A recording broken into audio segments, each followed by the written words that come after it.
नमस्कार, जय महाराष्ट्र। आपल्याला आता रणधुमाळी चालू झालेली आहे, त्याच्यामुळे हे काही नवीन नाही। आता रोज काहीतरी नवीन आणण्याचा प्रयत्न हा सालाबादाप्रमाणे दर इलेक्शनला होतो आणि त्याच्यावर लगेच आपल्याकडून काहीतरी प्रतिक्रिया येते किंवा सर्व पत्रकार मीडिया आम्हाला घेरण्याचा प्रयत्न करतात। आता हे मी गेल्या 25 वर्षापासून ही 6वी विधानसभा पाहतोय। जिल्हा परिषदा पाहिल्या, नगरपालिका पाहिल्या, असं दररोज काहीतरी वेगळं आणून समोरच्याला कसा अडकवता येईल, थांबवता येईल, प्रचारातून व्यस्ततेतून कसं त्यांना वेगळ्या दिशेने नेता येईल, हा प्रामाणिक प्रयत्न आमच्या विरोधक बांधवांकडून असतो। आणि म्हणून आज सकाळी कमिटमेंट प्रमाणे भारतीय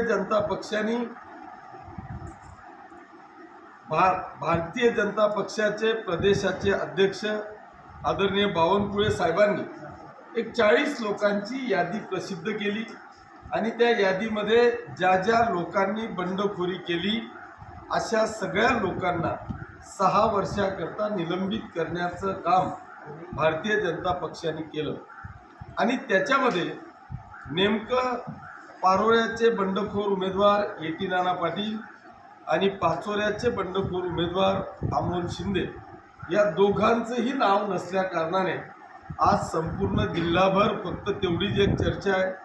आणि त्या चर्चेमुळे आमचे विरोधक मित्र बंडखोर उमेदवार यांना आता ते उंदराला चिंदी भेटल्यासारखं झालेलं आहे।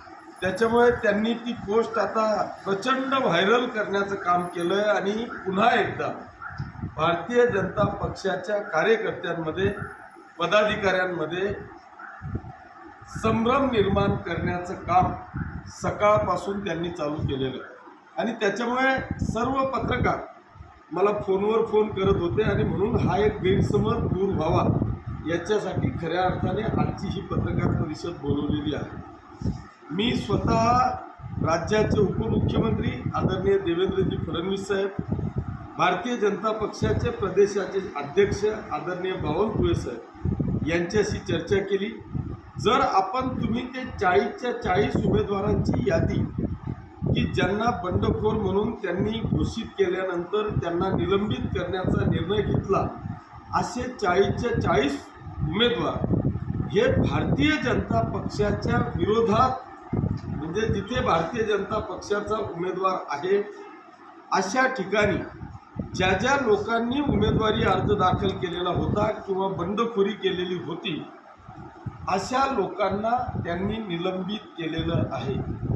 आता ज्या मित्र पक्षांच्या विरोधात भारतीय जनता पक्षाचे बंडखोर उमेदवार आहेत अशा लोकांचे त्यांनी तात्काळ पक्षाच्या पदाचे राजीनामे मागवलेले होते, ते त्यांनी स्वीकारले आणि ते मंजूरही केले।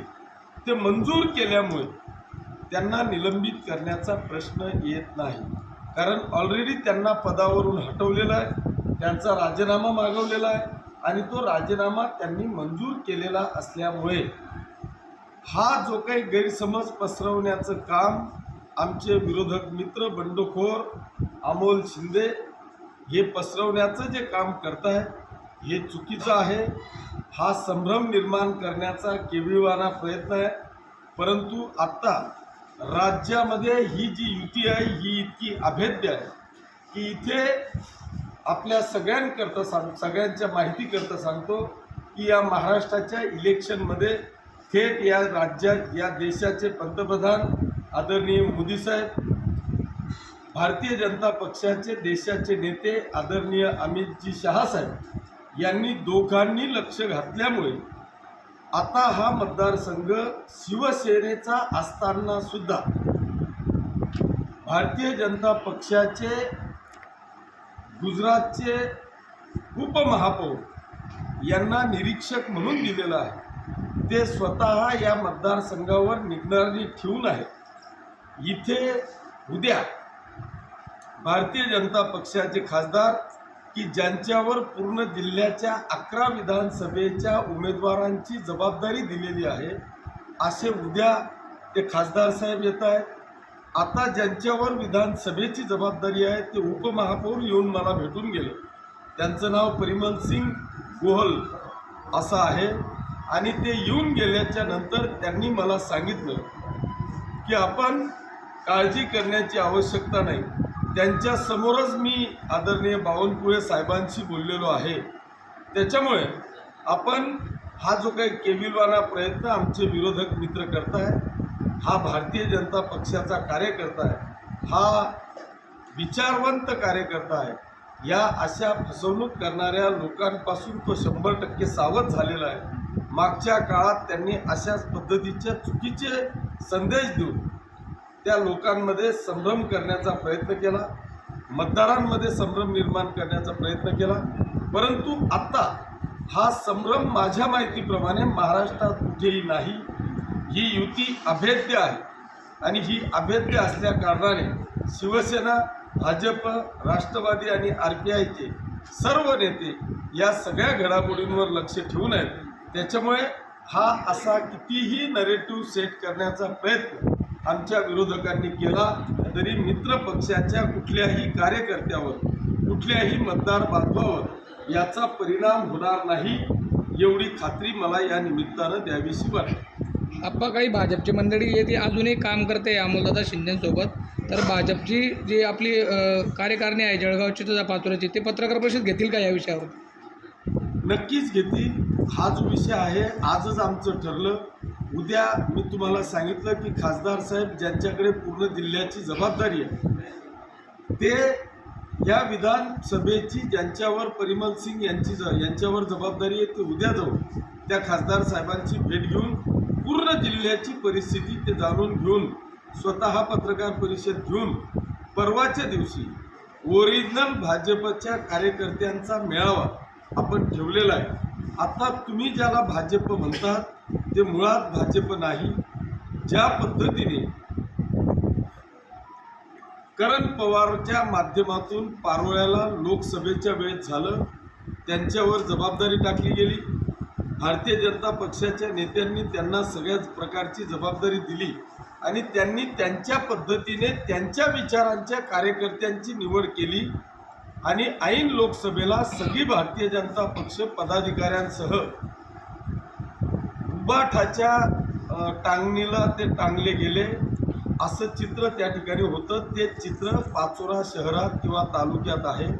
इथे ओरिजिनल भाजप त्या बंडखोर उमेदवाराबरोबर एकही नाही.